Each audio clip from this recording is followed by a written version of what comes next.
that's a talent team for toughness, are they the kind, and I literally ask myself this in the interview, if I'm interviewing people, I've taught the guys do this too, ask yourself, don't do it literally, ask yourself, what would this person do if I hit them in the face?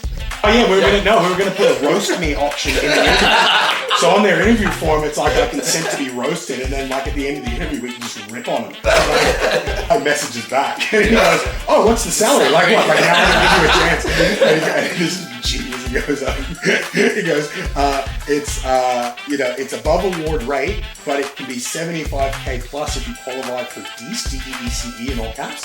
And the guy goes, "What's DECE?" And that goes, "D's nuts." And it blocks it. This is a brand new segment we're going to try called Lose Your Attitude, where working in sales, running businesses, there are so many things that just neg you out that you have to deal with, and just so many problems.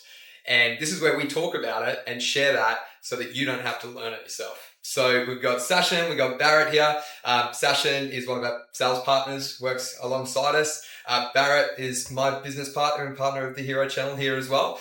So yeah, guys, I want to talk about recruitment red flags today, because I think as business owners, one of the hardest parts of that is recruitment and getting the right people in. But there are so many red flags when we're hiring, right? And I think that's one of the biggest things that stops so many people from being able to grow and achieve that goals they're pushing for, because they keep putting the wrong people and holding on to the wrong people because they don't know how to recruit properly. So yeah, like in terms of red flags, let's start from the very start of that process, right? You're interviewing people. What are the red flags that you guys look for? Oh, you go ahead. Off? No, you go ahead. Okay. What's your one, get me out of here? We're only doing a 5-minute interview now. I'd say, because we do a lot of Zoom interviews these days, so the number one thing I look for straight away is, what does the background look like? How have they presented themselves? Are they in their pajamas, just working out of bed? Hey, how's day gone so far? I did one literally 2 days ago, and I admitted him to the room, and this big puff of smoke just poured out of his mouth. You're hired. And it was dog shit. Horrible interview, right? I had one similar to that. So she must have just woken up out of bed, and I was like, "How's your day been so far?" She's like, "I just woke up to get on this interview," and I was like, surely you're going to present yourself a little bit better for this interview. So that's definitely the first red flag. Was she in bed still? Yeah, still in bed. Bed background was all there. Cat was walking across the it was unreal. It's crazy. It's like, what are you doing? What are you? Are you even trying? So definitely the first red flag is make sure they're in a proper environment for that interview. 100% on time, also, right? Like so many people, I find every time previously I've taken a chance on someone that's 15, 20 minutes late. Yeah. And a lot of the time too, they're very charismatic and you really like them, and then they're just a massive headache for forever. Yeah, and it's funny, we do get rose-colored glasses, right? But like it's such a telltale, because like how you do anything is how you do everything. So if you're going to be late to an interview, if you need a job, especially if you need a job. This is your ticket to $100,000 a year. Yeah.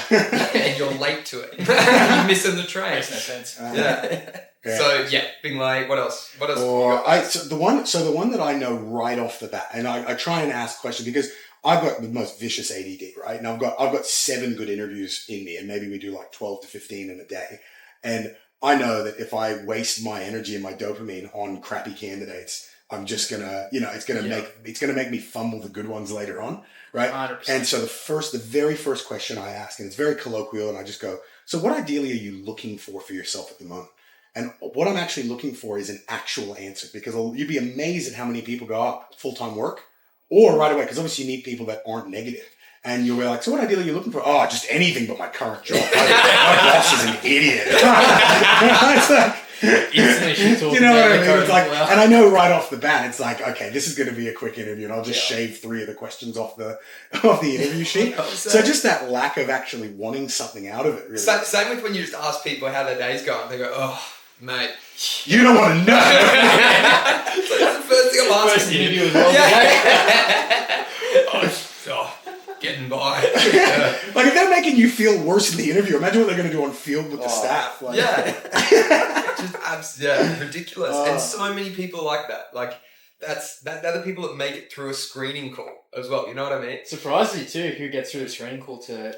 We're pretty strict with it. Yeah. We're pretty strict with it. Because the first question on the screening call is how's your day going, and we're trying to bait them into complaining. Yeah. But the other one that we ask in the screening call is why sales? And if they can't give you a convincing reason why they want to be in sales, it's like, why are you applying for sales then? Like, this isn't a job. This isn't like Coles and Woolworths are hiring. Like, if you want a job, go there. They'll take care of you. Like, this one sucks. Yeah. Like, if you don't love sales, if you don't get hooked on the competition and learning and testing yourself, and you just want like an entitlement job where you finish exactly on the dot on time and you don't have to be accountable to any results, you're just getting paid for your time. Same amount every single week. Like, if that's what you're looking for, the worst thing you can do is get into sales, because all of a sudden you've now got pressure and expectation and homework, like stuff you've got to do out of work to improve. And if you're not the kind of person that goes, I can make more money if I learn stuff, if you're not that person, please don't apply. Like, you know what I mean? Yeah, 100%. And so many people, especially when they're coming into a sales job, they're just, I guess they're really looking for customer service, right? That's what we're just trying to help those people make sure that we're not putting them in the wrong, because we're doing them a disservice as well if we hire them, right? Like, it's not just us, it's them. We're making them commit to this for them to find out 8-12 weeks later this was a horrible decision. And it's not for them. Yeah, 100%. I'll tell you one red flag. It's not a red flag, but it's just one of those things that grinds my gears. Is when people are like, it's like, okay, why would I want to select you over the other candidate? Something like that, where you're trying to get them to talk about their strengths in the interview. And they go, well, I've had a lot of sales experience. And they go, oh, what were you selling? Oh, I was in retail working for like a, cotton. I did a lot of sales experience. Like, no, you did not. You scanned things over a barcode and asked them for their credit card. Like, that's not sales. I'm selling a KFC. Yeah, I get that a lot. I love the upsell. Like, God, would you like a family pack? Sometimes they say yes, and it was just so rewarding. It's people. Yeah, I think that's a really, really big one. In terms of, okay, so once you've got their strengths, in terms of weaknesses, what's normally a big red flag for you?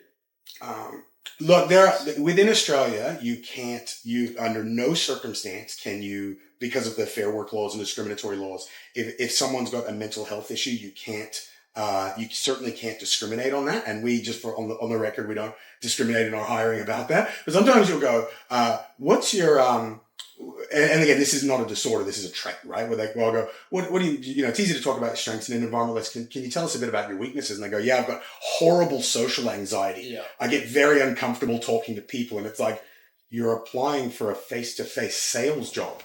Like, it's the number one thing to do. That's the definition of the job. It is converse confidently with strangers. Like, what are you doing? That's the number one thing. That is funny. And I find another big, when people just have nothing, right? They just got nothing. They can't banter at all. Yeah. Right? Especially if they make it to a second round interview. They get to like one where you actually get them out with the team and you're driving them to like a client or to site or wherever you're selling to get them to, see how they actually go in the field with the guys. And the whole car ride is just awkward silence. Yeah. Like, your job is to talk to people and make people like you. And 100%. In an interview, you can't do that. You're like scrolling on your phone. Like, yeah. It's crazy. It's crazy how many people just don't have. Well, it's just a lack of knowing, right? They just don't know that that's what sales takes most of the time. Again, I said it just before, but they're looking for a customer service role. 100%. They're looking for a job where they can just make people feel good when people want to complain about That's something. it. You got to be proactive when you talk as well. When you come into the interview, it's like actually engage, take a handshake, have a laugh with people. Yeah. So you don't just come in like looking around and just head down. It's like be active, be yourself. Yeah, 100%. Yeah. So in terms of red flags, low charisma. People that can't. Definitely. Zero is. Yeah. Zero ambition as well, right? Yeah. So rocking up late, not sure what they actually want. Like, what's a perfect answer if you've got someone who, like, what are you looking for when you ask someone, what type of job are they looking for? Well, I mean, you want to see, I call it the 3 C's. So when you ask somebody when you're hiring them or you're interviewing them, what ideally are you looking for? I'm looking for one of the 3 C's, which is cash, career, or culture, right? So they either want to make a lot of money quickly, which you can do in sales, right? Like you can quadruple your pay right away just by learning and working harder, right? You can get career, especially in something lower ticket where you can progress very fast.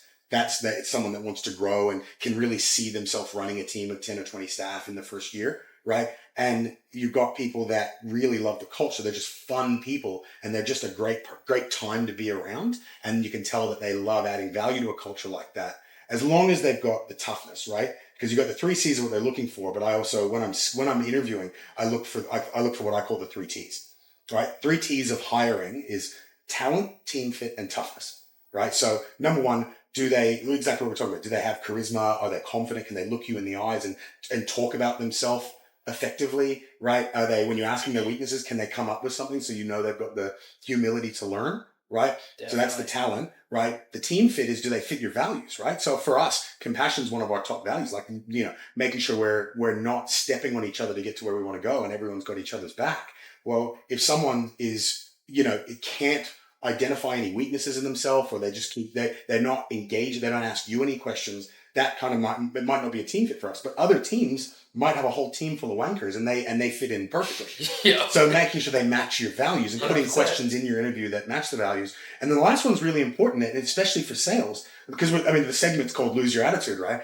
But one of the worst things you can have in a team is somebody who can't control their attitude, which means they're not tough and they're not disciplined. So the last T is toughness, right? So talent, team fit, toughness. Are they the kind, and I literally asked myself this in the interview if I'm interviewing people, and I've taught the guys to do this too. Ask yourself, don't do it literally, but ask yourself, what would this person do if I hit them in the face? Don't do it literally. Yeah, try not to. Do your best not to.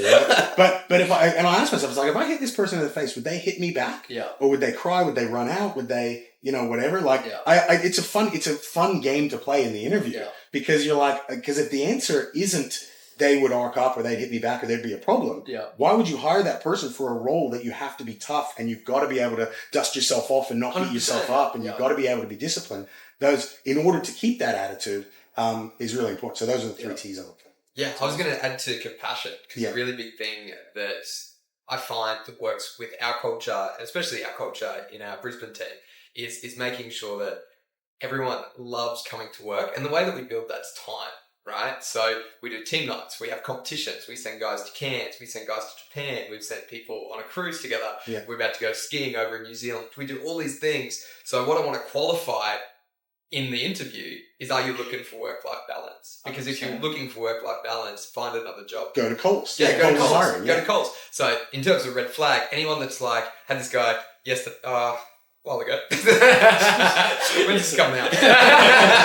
And this guy recently who, he was lovely, but he was like, I saw your role. I saw that you live like really, really close. And I'd love to work for you guys because the most important thing to me in my life is my dog.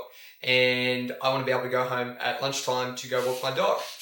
And I was like, I'm sorry, but that's not the thing, right? Yeah. And again, it's really important for us to do the right thing by these people and make sure that if we're asking the right questions, we're going to make sure we're not putting them into a job that they're going to hate. 100%. So especially something engaging, like this is not remote work, it's sales. And the thing about sales, even if you're doing phone sales, right, which I try not to do a lot of because I just don't really like it that much. I much prefer, business to business, or, something where you're in front of someone face to face, doors, shopping centers, whatever, right, is like, even if you're doing phones, you still need to have them working together because the vibe of the room makes a massive difference on your bottom line. Definitely. But the funny thing, I saw this on one of the biggest problems that companies are finding with remote work is they've got no way of tracking if you work for multiple companies.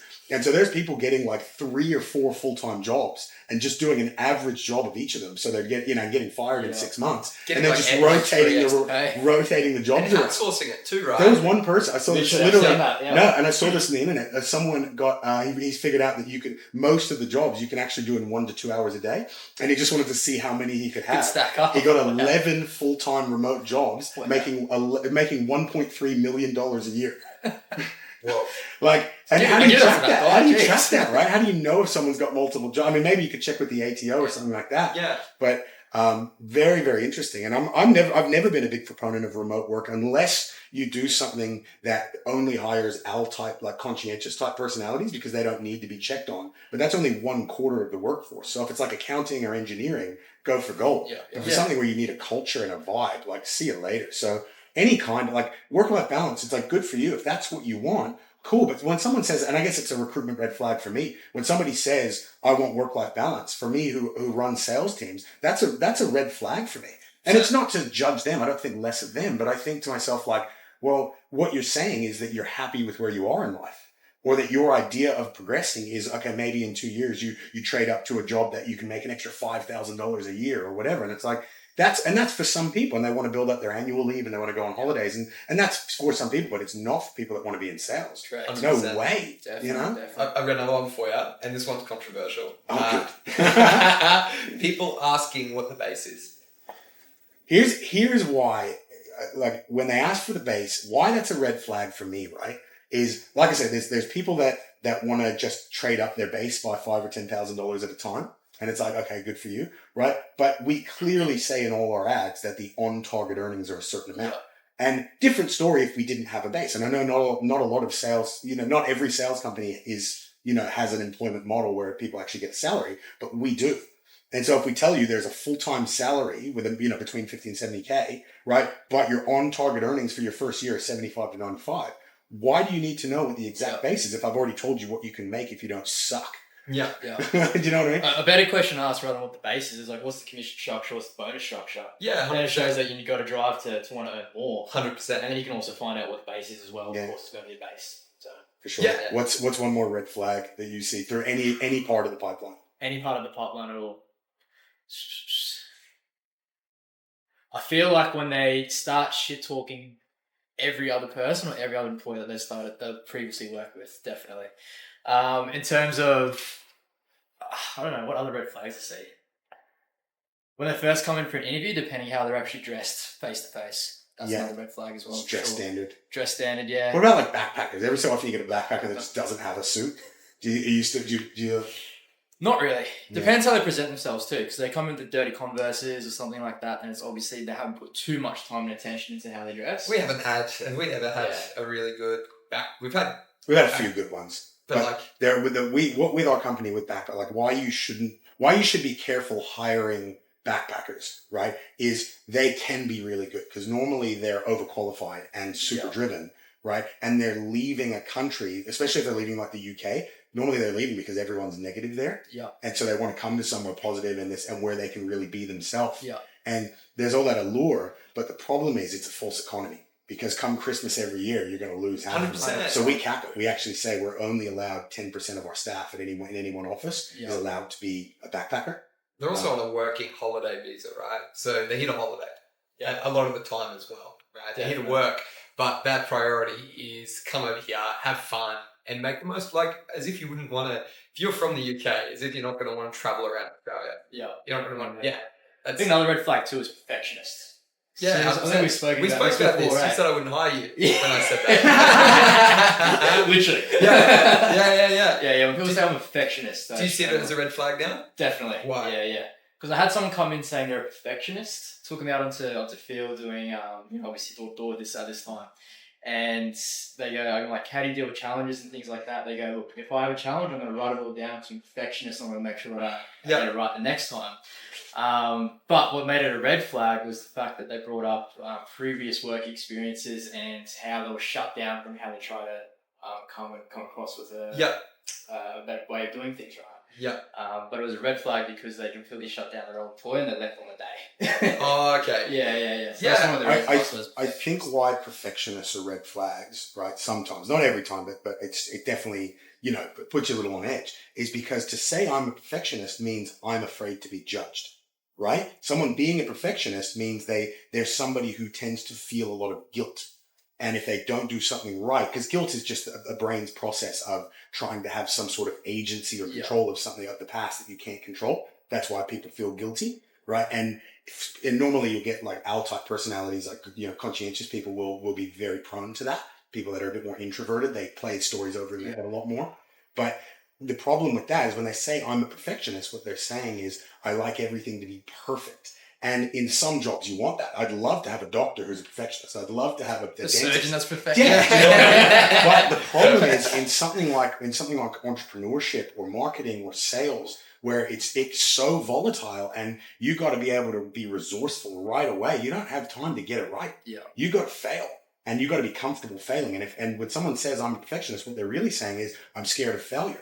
And that's 100%. Not a recipe for business. Yeah. there are plenty of things you can be a perfectionist in, Yeah. but sales and entrepreneurship is not one of them. Especially 90% of your days fails. Especially just eating crap sandwiches. Yeah, And stuff you can't control. Especially you want to then be a perfectionist while trying to run a team of salespeople, not just normal people, salespeople who are professional button pushers and boundary pushers. And you want to try and have the smooth sailing from there. Good luck, mate. Yeah. Like, all the best to you. So that's, I think, not every perfectionist. It doesn't make you a bad person for being a perfectionist. But if you want to be an entrepreneur or a great sales leader, especially, you're going to have to get on top of that. Yeah. 100%. I find sometimes with recruit too is it's almost like fool's gold, right? Is you'll have someone who ticks so many different boxes, but there'll be a one red flag, and you'll get rose-colored glasses. You'll be like, yeah, okay, they ticked every other box. I think they're going to be great. And I think this is where we go wrong sometimes. Is we'll have our red flag list, and they'll tick a box for a red flag, but we'll still put them through because we saw so much potential in all the other areas. Yeah. But every time that still comes and bites us. Do you guys find that? What's an example of one of those red flags that we accidentally we kid ourselves that it's not a big deal? Do you have any? I've got a few. So obviously, when it comes to sales, having charisma is very, very high up there. Yeah, 100%. So we can get very lost in someone that's very charismatic and, sell themselves to yourself, but they don't mark the boxes in other areas that we'd normally check for, right? Oh, yeah. It's just because they can sell themselves, make you laugh, and then you're actually enjoying the conversation with them, so you bring them through the funnel anyways. Yeah.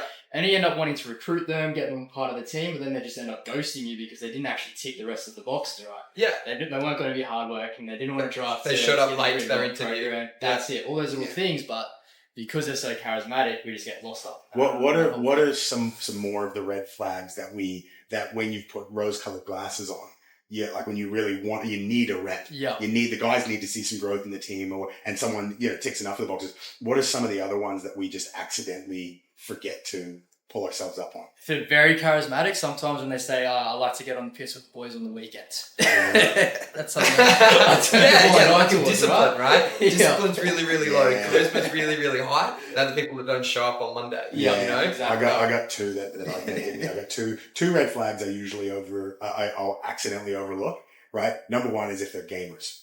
And this is what I like about video interviewing. Yeah. I prefer face to face, but a lot of time their graphic is like Master Chief shooting. You're fired. Right away. Because the problem is with gamers, it chews up so much dopamine. Yeah. And they'll be up till midnight, and then they'll come in and look like crap, and you're like, everything all right? Yeah, I'm fine. A monster. Right.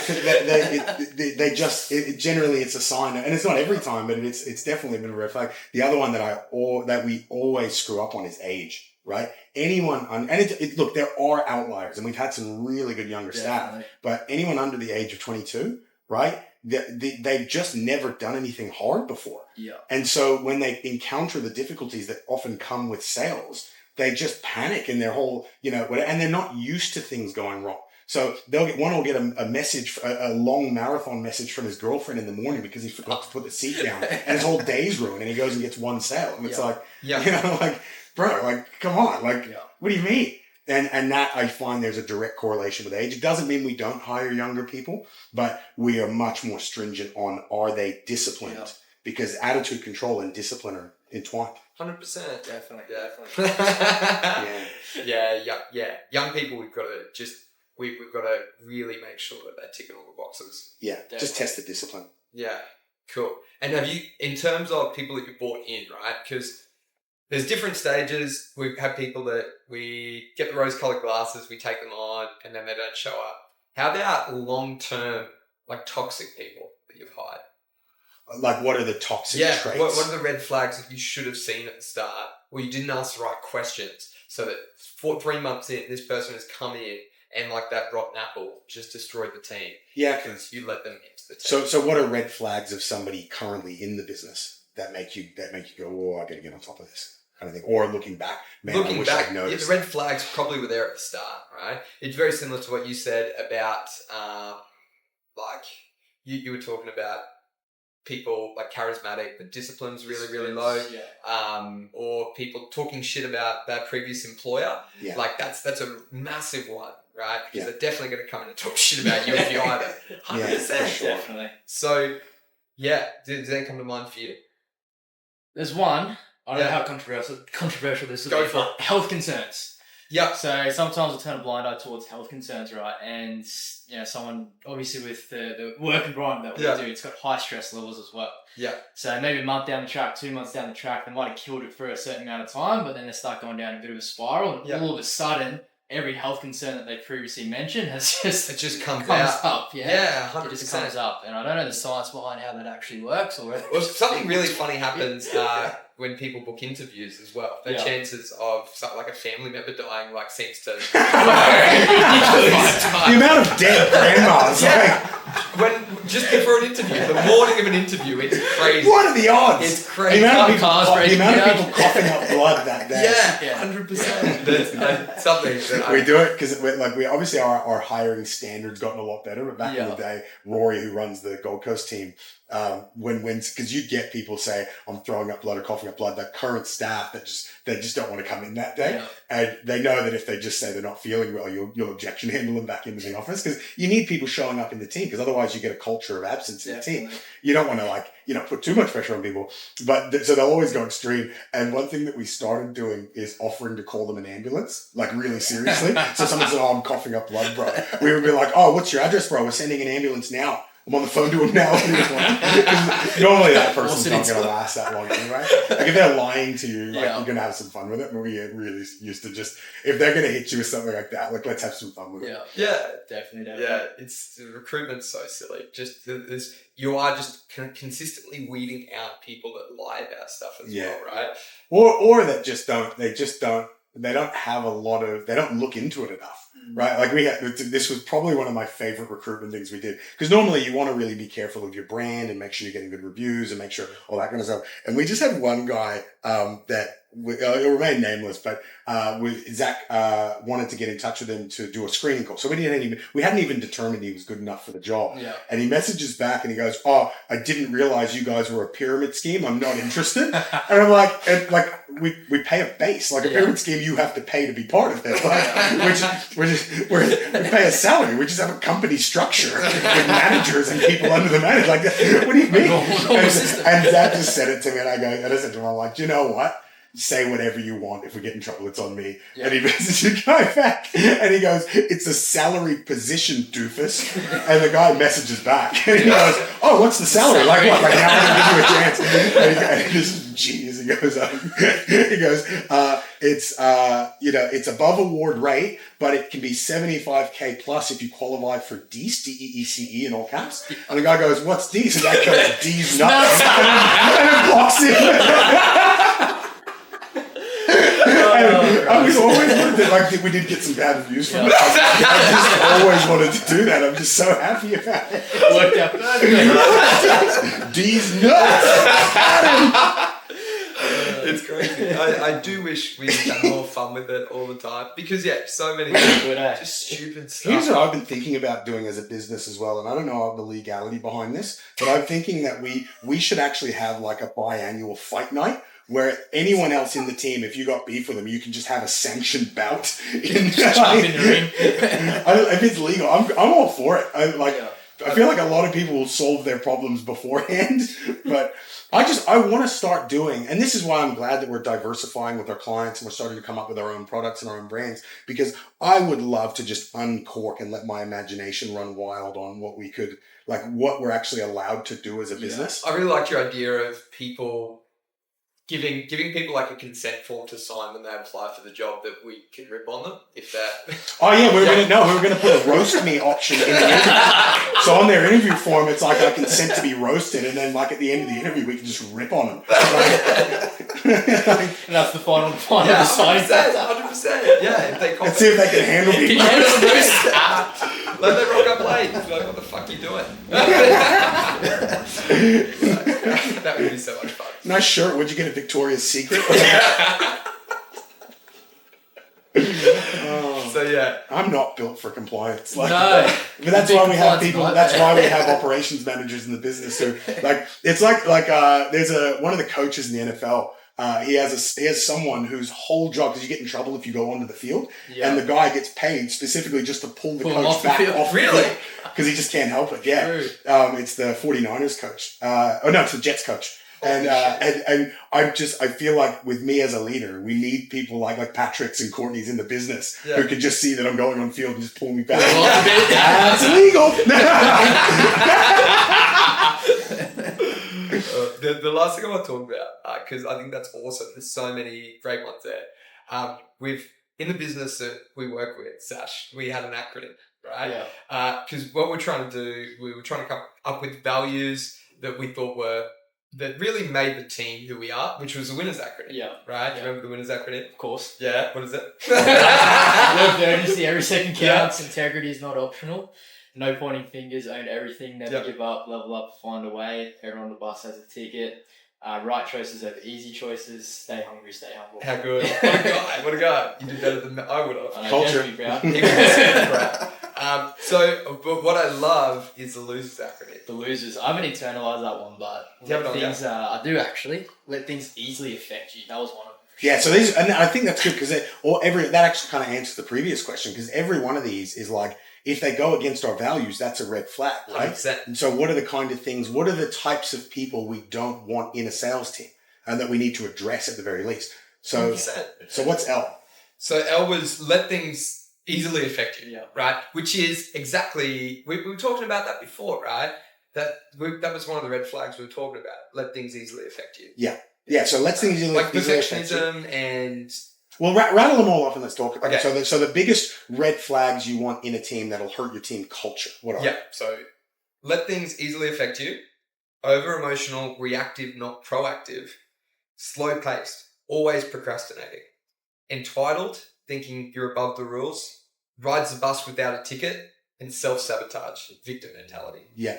I think we changed the O as well, because the O in that, I think, is owns nothing, right? Because the accountability is so important in a team. So I think we've altered that. Yeah. But I think, number one, people who let things easily affect them. It's like so what happens in the brain is what's called a depressive cascade, right? Where you'll do poorly on a given day, and then your brain will just keep jumping negatively. So you'll go, I didn't hit my standard, therefore I let the team down, therefore the people who let the team down are worthless, therefore I'm worthless. And then they come in the next day and you can just tell they're going to do poorly that day. Yeah. And that's why we want to hire for toughness. You want people that have a bad day. And it's just that cascade binds of like, I'm better than that. And it doesn't do the tumble. And they come in and they have a monster day the next day. Yeah. Right. And people who let things easily affect them, it's just people who take things personally. Right. Well, the only way that things can affect you easily is if you take them all personally. 100%. It was actually by Salma Hayek, the actress. She talked about this. If let's say I start speaking to you. Do you speak Spanish? No. Okay. So let's say I start speaking to you in Spanish and I start like ripping on you and just like calling you names in Spanish, but you like no idea what you're saying. But are you going to get offended by that? Definitely not. No, because you're the one who attaches the meaning to what I 100%. say. And so when if somebody gives you negative feedback or something happens, you're the one prescribing or ascribing meaning to that. Yeah. And like you have the option to go, well, that's just feedback. That's not a dictation of my worth as a person, because I know my worth as a person because I work hard every day. Right? Or maybe your worth as a person comes from the values that you stick to, or maybe your worth as a person comes from your faith. Mine does. Right? I don't care what happens because I know God loves me because I'm busting my butt every day to earn his love and to bring him glory. 100%. Right? And so everyone's got if they've got external locuses of control for their self-worth, that's the kind of person we want. But if somebody has someone say, you're an idiot, and they go, oh, maybe I'm an idiot. It's like, be tougher than that. Stop taking that personally. So I think that's what lets it easily affect you. Yeah. What do you think about people that own nothing, that don't have accountability? Yeah. Red flag.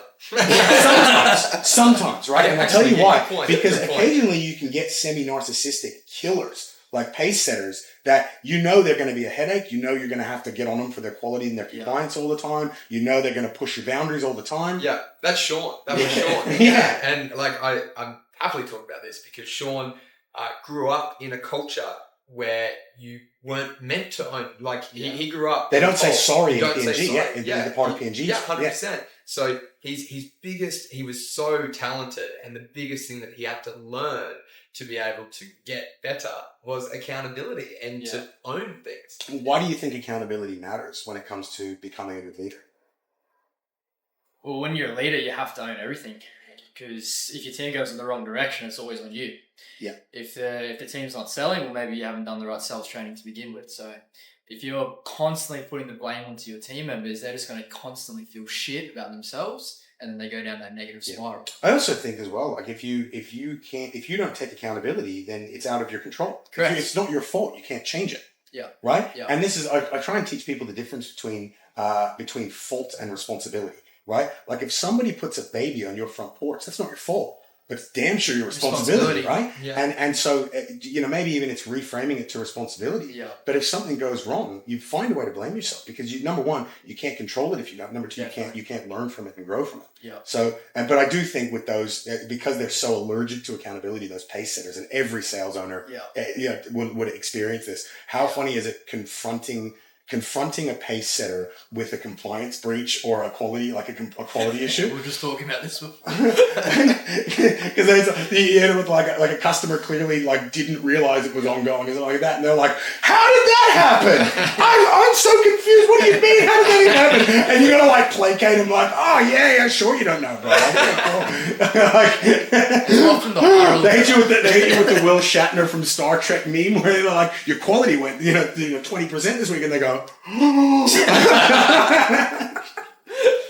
It just doesn't make sense. I remember we had there was an old rep of ours that just every single time would just completely lose his attitude over it because I just don't know. Maybe I should just give up. I don't know what I could have done differently. I don't know why half of my sales cancelled. Yeah. Don't know. It's crazy because everyone else is as good except yours. I guess I should just give up. What's the S in losers? Slow pace. And here's the thing, right? So people that it's procrastinators, right? Like I'll do that later. No, you won't. Yeah. You've got ADD. You're in sales. You've got ADD. You're not going to do it later. You're going to forget about it, and then you're gonna wonder why everything comes crashing down. Yeah. Like do it now. The best habit I ever learned was just urgency. Just do it immediately. Yeah. If I have a thought, I'll interrupt a conversation to write it down or set a reminder. You do that. I'll just do Siri reminders. Like 1 second, hey Siri, set a reminder for Tuesday at 12 p.m. Talk to guys about quality. Something like that. Like just immediate action that you've got to just develop it as a habit. The upside is it's a habit. So if you just do it for 2 weeks straight, you just become someone with urgency, and then you get rich. Like 100%. It's that simple. So they can go in the bin. People with a slow pace. What's the next? Entitled. What do you think about entitled people? You find this quite often after people have been here for maybe 6 months, 12 months, bit down the track, right? They might have set the pace for quite some time, maybe gone through the career development program quite a bit, and then all of a sudden something might happen in their life and they start to spiral down a little bit. Yeah. Now they feel like they're entitled to more because of what they've previously done, but not what they're doing right now. And I have that quite happen maybe twice. Cooper's never done that, surely. Definitely. Put a name to it, 100%. Expects more for less. And I think the tricky bit about it, right, is because, especially in a sales role, because your first 3 to 6 months is just chock-a-block full of what's called positive feedback loops. Yeah. I learned something, it works, so I get a ton of dopamine. I've got anticipation to learn something else. Yeah. Then it works, and I get even more dopamine, and you're just on this constant upward spiral of dopamine of learning new things and applying new things.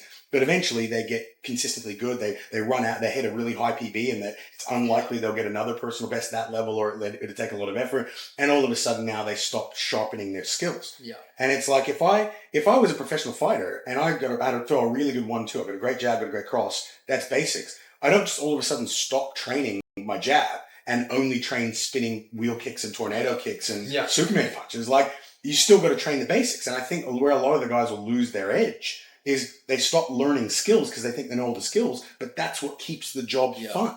And so a lot of times it's when I call it new job smell. When new job smell wears off, all of a sudden now it's just a job for them. And that's dangerous in a team. People 100%. That are complacent and I shouldn't have to do this. It's like, no, you shouldn't, but you do. Also creates a negative culture as well throughout the rest of the team. Yeah, because there's nothing that will hamper people's growth like people that don't want to grow. Yeah. And they're just going to rub off on them. So I think, entitled people, the other side of entitlement that you get is people is just general, it's general entitlement of I shouldn't have to do this or I don't want to do that. Like people just being princesses in their jobs and wanting, it's like, oh no, I want to take annual today. I want to do sick leave. I want to do this and that. It's like this isn't the industry for that. Like how would you screen for that in the interview process?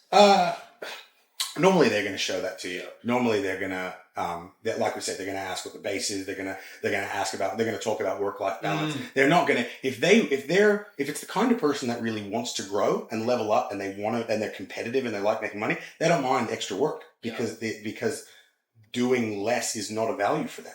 Yeah. Right. Work-life people is, I want to do less. Yeah. And it's like, cool, let me know how your life goes with that mentality. Yeah, go read 4-hour work week. Yeah. But even so, like even now, like I'm in a position now, I don't have to do anything. I do because I want to grow and I want to do the business. My 4 offices run themselves. They've all got, managers who know how to run at a profit, right? And all I'm like is the queen. I'll just come in and I'll wave and smile and not actually do anything. Like I do. I give a lot of mentorship and advice and stuff like that. And I'll check the metrics and make sure we do everything right. But I don't have to do a lot. But that's because I busted my butt for 5 years to get there. Yeah. And people just want to skip that process because they see Andrew Tate on a yacht and think that they just want to get to that fast. And it's like, it doesn't work that way. You got to do the work. Yeah. Definitely. What's so entitled R?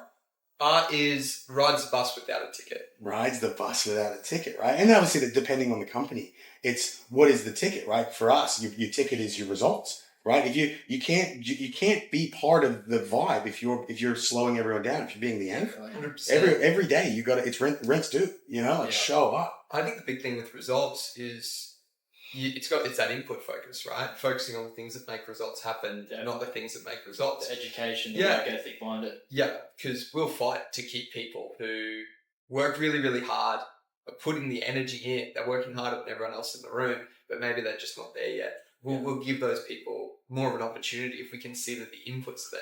Yeah. Well, the actual diagram, the matrix of should you fire somebody, it's called a competence character matrix. Right? So basically, how much do they value you and the business and their integrity? Yep. And how good are they at the job? And if somebody is good at the job and they value the business and they show their character, right? That's a great employee. That's a great staff member. That's a great team member. If somebody they love the business and they love what you do and they've got high integrity, but they're not performing, well, you've got 2 options, right? Yeah. Number one, you can give them training, but if after that it doesn't work, then you can look at redistributing. All of our best back-end staff, admins, operations, recruitment, all of that, they came from the field, and they just didn't have the right mindset or skill set to be great in the field, but they're incredible on the back. Yeah. Right. So either training or redistributing. Right. If somebody is not good at the job and they don't value the business and have low integrity, see you later. Get rid of them as quick as you humanly possible. But the one that screws a lot of people up, especially in sales, is people who have low character and value for the business, but have high skill, high competency. And the reason why they're actually more dangerous than the people that suck and don't value the business and have low integrity is because they termite you. Right? So they'll eat the business away from the inside out. And without you realizing, because people still look up to them. And when you're out of the way, they're the ones going, man, I don't like this new compensation plan, or the boss, what does he even do? What's he even do with his time now? Or, oh man, that's dodgy. I don't think that those conversations are happening when you're not around with the person you don't trust. Yeah. Or that doesn't have that high integrity or value for the business, and they're good. So they're ones that I'm trying to put an express lane on.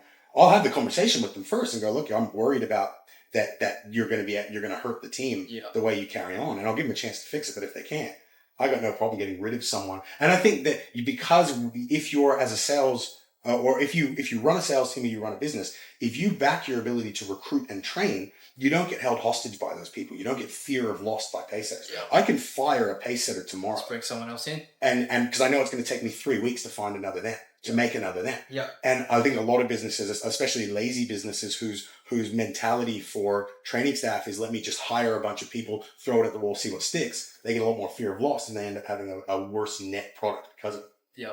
100%. Was that the last one? No, it's S on the end. Self-sabotage, victim mentality. Self-sabotage. That's pretty easy. They whinge about consistently. The employer. They whinge about the last boss. Like that's a victim mentality. You can weed it out, but the problem is with self-sabotage, right? Is why it occurs. It's only like they can theoretically fix it, but it's something a professional needs to fix. Yeah. Because where self-sabotaging behaviors come from is actually from their upbringing. So they're brought up and they get either an absent or abusive parent, normally a father figure, or they get what's called conditional love, meaning they only get attention and love when they do things correctly, right? And that's super detrimental to a child, especially from like 4 to 7, right? Because that's where you're getting programmed. And what happens, because they're then programmed to not have internal self-worth or high self-worth, because it's much easier how the brain works. If they thought that their attachment figure was volatile, their brain would just be in fight or flight all the time, and they just wouldn't be able to survive. They'd die of a heart attack at like 10, right? So what they do, their brain actually says, I'm defective. So their programming says I'm defective, because it's much easier to say I'm defective than it is to say my attachment figure is volatile and unsafe. And so it's deeply, deeply, like people who, when things go well, what'll actually happen is they get an alarm go off in their head and say, this is wrong. Something's wrong about this. And then they'll have their version of blowing it up. So that's detonator. The detonator for some might be a toxic ex. It might be drugs or alcohol. It might be just underperformance. They might just start doing poorly for no reason at all, even though everything's good. It's because their brain doesn't want them to be successful. And if they can't get on top of that, it's very problematic. The upside is you can fix it. Professional help is definitely what I'd recommend, because I know as sometimes managers and owners, we feel like psychologists, but we're not. But theoretically, you can program an identity that you actually like yourself by repetitions of affirmation and visualization, where you're basically convincing your brain that you do like yourself. But it's like 100 times a day. So theoretically, you could reprogram self-sabotaging behaviors by just saying I like myself 100 times a day. But it's beyond our medicine to heal it. Go see someone. Yeah. And so go see someone. There's no shame in it. I've done it. Go see someone. They know a lot more about it than you do. 100%. So I think that's really beneficial. So you got self-sabotaging in the clinical sense, but also self-sabotaging as in people just don't prioritize their goals over the weekend or their BS. And it's like, you don't go out on, like, you're 3 weeks into a 4-week promotion criteria and you go and get buckled on the Sunday. Like, don't do that, And I think that is a red flag for people for sure. 100%. Cool. Well, that is the acronym. Yeah, cool. Yeah. Well, I think we've covered some good ground. We talked about recruiting red flags, toxic teammate red flags, and obviously just, people that will hurt a culture. Yeah. I think that's pretty clever. Do you have any parting words for the people, Sash? Parting words for the people. Just don't do anything that we mentioned today. As simple as that. Just like comment, share. Look, moral of the story, guys, for us, again, we're already running businesses, and most of the stuff that we can teach and apply, we really, really enjoy teaching to our staff and basically making what our businesses into a leadership factory. But what we realize is we want more reach than that. So the whole purpose of this channel and why we're doing this is we just want to get this information and this community out to as many people as we can. And if you got some value out of this, and I don't want to sound too salesy with it, but if you got some value out of this and there's some real cool things in there, if you know anyone who runs a business or is in sales or is in sales leadership, if you can share it with them, we'd greatly appreciate it, because our goal, we just want to get this to as many people as we can. And other than that, just happy to be around. Cheers. Thanks, guys. Cool. Cheers, Sash. Appreciate it.